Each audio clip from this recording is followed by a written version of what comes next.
Rage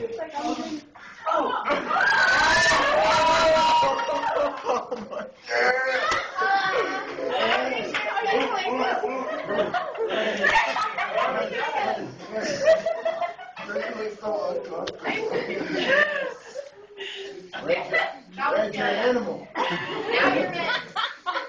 O beast, what is the thing that made you break this enterprise to me when you durst do it? Did you, and to be more than what you were, you would be so much more than man, nor time, nor place, did then adhere, and yet you would make both. They have made themselves, and that their business now does unmake you. I have given suck, and know how tender 'tis to love the babe that milks me. I would, while smiling in my face, have plucked my nipple to death my brain cell, had I so sworn as you have done to this. If we should fail. We fail? But screw your courage to the sticking place, and will not fail. When Duncan is asleep, whereto the rather shall his day hard journey, soundly invite him, his two chamberlains.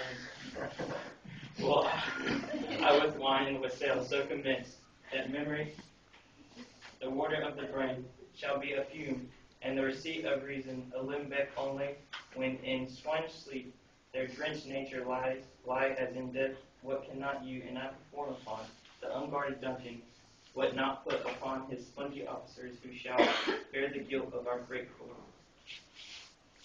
Bring forth men, children only, for thy undaunted mettle should compose nothing but men.